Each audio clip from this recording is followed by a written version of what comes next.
पूरे 10 साल बाद एक बार फिर प्रधानमंत्री मोदी के डिग्री का विवाद जो है हाई कोर्ट में गरमाया हुआ है। एक तरफ सॉलिसिटर जनरल केस को लड़ रहे हैं दिल्ली यूनिवर्सिटी की तरफ से, दूसरी तरफ नीरज शर्मा जो आरटीआई एक्टिविस्ट है उनके वकील लड़ रहे हैं। मामला पेचीदा होता चला जा रहा है।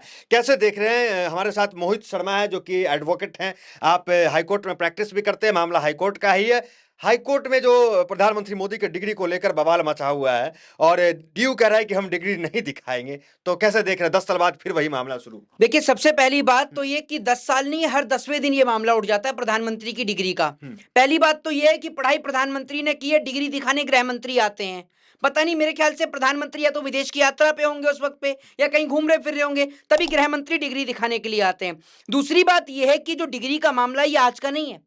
जब से प्रधानमंत्री नरेंद्र मोदी राजनीतिक सत्ता में आए हैं, तब से लेकर अब तक ये डिग्री का मामला हर 10वें दिन उठकर आता है सामने। मुझे ये समझ में नहीं आता कि प्रधानमंत्री नरेंद्र मोदी जी आकर सार्वजनिक अपनी डिग्रियों को क्यों नहीं कर देते हैं। विपक्ष को दिखा दीजिए आप डिग्री। दिखा तो दिया, शाह ने तो दिखाया। मेरी बात सुन लीजिए, जो शाह ने जो डिग्री दिखाई और नरेंद्र मोदी जिन सब्जेक्ट की बात करते हैं, चाहे एंटायर पॉलिटिकल साइंस में वो एमए हो, ये सब्जेक्ट नहीं मिलते। और जिस यूनिवर्सिटी से आपने करा, दिल्ली यूनिवर्सिटी से अगर प्रधानमंत्री नरेंद्र मोदी जी ने पढ़ाई करी है, आप इस देश के अंदर बड़े बड़े लोगों को आपने देखा होगा। चाहे मैं बात करूंगा, शुरुआत करूंगा बाबा साहब भीमराव अंबेडकर से। बाबा साहब ने जहां से डिग्री ली, वो कोलंबिया यूनिवर्सिटी, बाबा साहब का फोटो लगाकर ये लिखती है कि हमारे लिए बड़े गर्व की बात है कि एक ऐसा व्यक्ति हमारी यूनिवर्सिटी से पढ़ के निकला है। समझ रहे हैं आप? तो एक बात आप मुझे बताइए। दूसरी बात ये कि अगर एक छोटे से गांव का एक कोई व्यक्ति विधायक भी बन जाता है ना, तब उसकी डिग्री को कॉलेज पर लगा दिया जाता है। क्या नरेंद्र मोदी जी महापुरुष नहीं है? या दिल्ली यूनिवर्सिटी उनको महापुरुष नहीं मानती कि उनकी यूनिवर्सिटी से एक व्यक्ति निकलकर प्रधानमंत्री बन जाता है? तो दिल्ली यूनिवर्सिटी को उनकी डिग्री दिखाने में आपत्ति क्या है? पहली बात। दूसरी बात, जो सॉलिसिटर जनरल जो तुषार मेहता हैं, उन्होंने कहा अजनबी। मैं पूछना चाहता हूं माननीय, फिर समझा देते, अजनबियों को डिग्री नहीं दिखाएंगे, कोर्ट को दिखा सकते। दूसरी हियरिंग में ये बात कही गई जी। तो मैं उनसे ये पूछना चाहता हूं, माननीय सॉलिसिटर जनरल तुषार मेहता जी, जरा आप मुझे ये बताइए कि आप किसको अजनबी कह रहे हैं? क्या नरेंद्र मोदी की डिग्री अमेरिका ने मांगी है, रूस ने मांगी है, या चाइना और जापान ने मांगी है? नहीं, जो नरेंद्र मोदी की डिग्री मांगी है वो भारत देश के देशवासियों ने मांगी है। वो 125 करोड़ जनता जिसने एक व्यक्ति को चुनकर प्रधानमंत्री बनाया, उसका हक और अधिकार है कि वो एक व्यक्ति की डिग्री देख सके जो उनका प्रधानमंत्री है। दूसरी बात, आपने जो ये बात कही, अगर कोई एक आम व्यक्ति है तो उसकी डिग्री को सार्वजनिक नहीं किया जा सकता, बिल्कुल। लेकिन अगर कोई व्यक्ति संवैधानिक पद पर बैठा हुआ है और जो पूरे देश का नेतृत्व कर रहा है, तो उसकी डिग्री को देखने में आपत्ति या दिखाने में आपत्ति कैसी? आप मुझे बताइए ना। और किसको आप ये कह रहे हैं अजनबी? जो बनारस की जनता ने उन्हें चुनकर वहां संसद में भेजा और जिस पूरे देश की जनता ने उन्हें प्रधानमंत्री बनाकर देखा, आप उनकी तुलना अजनबी से करते हैं? आप उनकी तुलना अजनबी से करते हैं। और कैसे हम अजनबी हैं? जो व्यक्ति भारत देश में रहता है, भारत देश में वोट और मतदान करता है, और मतदान प्रक्रिया के तहत जब आप अपना वोट भरने जाते हैं, जब आप नॉमिनेशन भरने जाते हैं, तब आप इलेक्शन कमीशन के सामने भी तो रखते हैं कि आपने कितनी पढ़ाई करी। उन्होंने रखा है कि वो। दूसरी बात, ये जो डिग्री का जो मामला है, ये खुद प्रधानमंत्री मोदी से शुरू होता है। कैसे होता है ये मैं आपको बताता हूं। प्रधानमंत्री नरेंद्र मोदी जी के आपने पुराने कई इंटरव्यू सुने होंगे जिसमें प्रधानमंत्री ये तक कहते हुए नजर आते हैं कि मैंने तो कभी पढ़ाई करी नहीं। फिर किसी इंटरव्यू में प्रधानमंत्री नरेंद्र मोदी ये कहते हैं कि मैंने 35 साल भिक्षा मांग के खाया है। तो ये सब सवाल खड़े करते हैं कि जो आदमी 35 साल भीख मांग कर खा रहा है, उसने पढ़ाई कब करी, कौन से दौर में करी? उसने चाय भी बेच ली, उसने बांग्लादेश की लड़ाई भी लड़ ली। मतलब जितना लोगों का जवानी और बुढ़ापा होता है, उतना तो मोदी जी का सिर्फ बचपन रहा है। सबसे बड़ा सवाल ये है, फिर मोदी जी के कई इंटरव्यूज हैं, मैं इसको दोबारा रिपीट करूंगा, जिसमें मोदी जी कहते हुए आपको नजर भी आएंगे कि मैंने तो पढ़ाई करी नहीं है। डिग्री एक पल के लिए साइड रख देते हैं, बाकी देखते हैं कैसा उनका 10 साल रहा। वो विदेश जाते हैं, दौरा करते हैं, उसमें आप क्या देखते हैं, योग्य मानते हैं? अभी ना, मैं 2 दिन पहले सोशल मीडिया से ऑपरेट करते हुए ना, मैं वहां पर एक कॉमेडी की छोटी सी क्लिप देखता हूँ जिसमें एक व्यक्ति ये कहता है कि हमने जो है, एक अमेरिका का एक व्यक्ति कहता है कि हमने जो है एक आदमी की किडनी बदली, और वो जो है वो 2 दिन में अपने काम को ढूंढने लगा।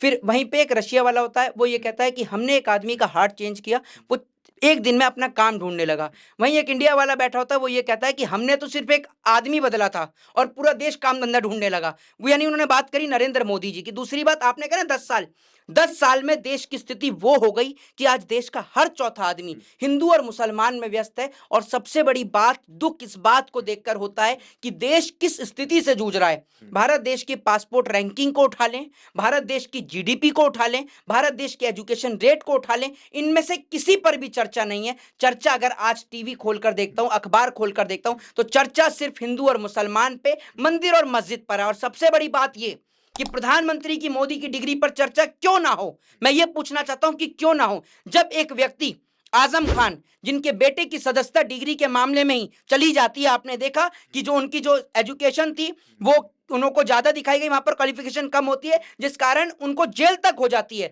तो प्रधानमंत्री नरेंद्र मोदी जी की डिग्री सार्वजनिक क्यों नहीं होनी चाहिए, यह बात मैं पूछना चाहता हूं। हाईकोर्ट ने इस फैसले को अभी सुरक्षित रखा है, हाईकोर्ट ने याचिका को खारिज भी नहीं रखा है, उसने हाईकोर्ट ने इस फैसले को सुरक्षित रखा। और हाईकोर्ट से मैं पूरी उम्मीद है कि भाई अगर दिल्ली यूनिवर्सिटी से प्रधानमंत्री नरेंद्र मोदी जी ने डिग्री ली है, क्योंकि सबसे बड़ी बात यह है कि आज हर एक व्यक्ति के साथ का कोई ना कोई क्लासमेट, कोई ना कोई बैचमेट मिलता है।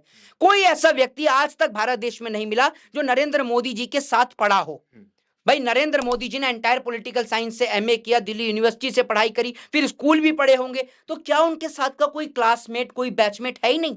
मुझे बताइए ना, क्या सारे के सारे ऊपर पहुंच गए, बस अकेले नरेंद्र मोदी महापुरुष हैं जो जिंदा हैं, बाकी कोई जिंदा ही नहीं है? बताइए ना आप मुझे, कौन है मोदी के साथ का क्लासमेट, बैचमेट, बताइए। मेरा सवाल, आप बड़ा अच्छा बात आपने एक पॉइंट उठाया कि आजम खान के बेटे की डिग्री ज्यादा दिखा दी गई थी तो सदस्यता पे खतरा आ गया।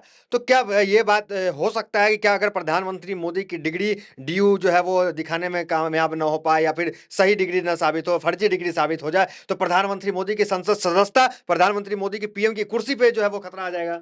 पहली बात तो यह है कि सबसे बड़ी बात यह है कि प्रधानमंत्री मोदी की कुर्सी पर खतरा बिल्कुल आएगा, निश्चित तौर पर आएगा। और जनता को गुमराह करने के मामले में और झूठे जो है वो तथ्य तर्क, झूठे तथ्य पेश करने के मामले में, झूठे एविडेंस पेश करने के मामले में मोदी को सजा भी हो सकती है। कोई बड़ी बात नहीं है। जो आप एक बात बताइए, आपने अगर वहां पर जो डिग्रियां जो दिखाई हैं, जो क्वालिफिकेशन, अगर तो अपराध है कि अगर आप चुनाव आयोग को गलत जानकारी दे रहे हैं? बिल्कुल गलत जानकारी देंगे इसमें, तभी तो मैंने कहा कि मोदी जी को जेल तक हो सकती है। दूसरी सबसे बड़ी बात मैं आपसे ये कह रहा हूं कि एक व्यक्ति, अगर कोई व्यक्ति ठीक से 12th भी पढ़ लेता है ना, तो 12th पढ़ने के बाद उसको टेलीप्रॉम्प्टर की जरूरत नहीं होती कि वो टेलीप्रॉम्प्टर देखकर बोले और टेलीप्रॉम्प्टर देखकर बोले।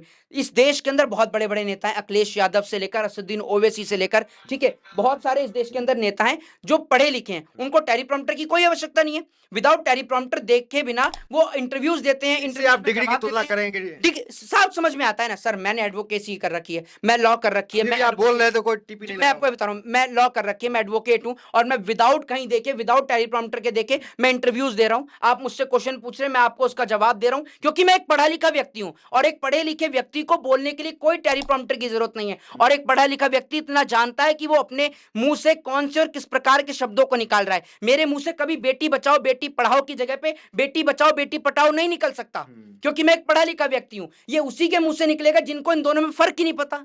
तो आप मुझे ये बताइए ना, प्रधानमंत्री नरेंद्र मोदी बिना टेलीप्रॉम्प्टर के बोल ही नहीं पाते हैं, और जहां टेलीप्रॉम्प्टर लगा होता है वहां पर भी ठीक से नहीं बोल पाते हैं, और उसमें आप कहते हैं कि एंटायर पॉलिटिकल साइंस से आपने एमए करी है या आपने बड़ी बड़ी यूनिवर्सिटी से पढ़ के आए, आप टीयू से पढ़ कर आए, बोल पाते हैं तो मतलब कि जाहिल होंगे, ये कहने का मतलब है? देखिए, मैं बीए की डिग्री नहीं हो। मैं आपसे ये कह रहा हूं ना, प्रधानमंत्री नरेंद्र मोदी जी अगर पढ़े लिखे हैं तो कुछ ना करें भाई, उन्होंने 12th और ग्रेजुएशन तो करी होगी, तो एक काम करें ना, एक काम करें, ज्यादा नहीं कि 12th और ग्रेजुएशन के बच्चों को ही बिठा लें, वो मोदी से 4 क्वेश्चन कर लेंगे, मोदी जी उन 4 सवालों के जवाब दे दें। और 12th और ग्रेजुएशन तो बहुत दूर की बात है, मैं कह रहा हूं नरेंद्र मोदी से 10th के क्वेश्चन पुट ऑन कर लीजिए, आप पता चल जाएगा आपको कि वो डिग्री असली है या नकली है। परीक्षा पे चर्चा होता है, ये सब क्या है फिर?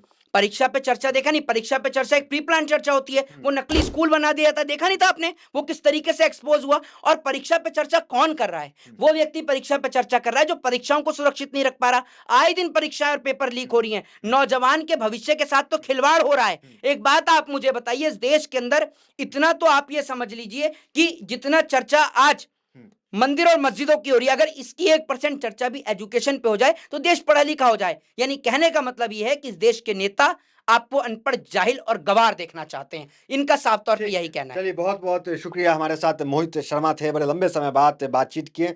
आजकल बड़ी व्यस्त रहते हैं, हाईकोर्ट में प्रैक्टिस कर रहे हैं, कैसा प्रैक्टिस चल रहा है?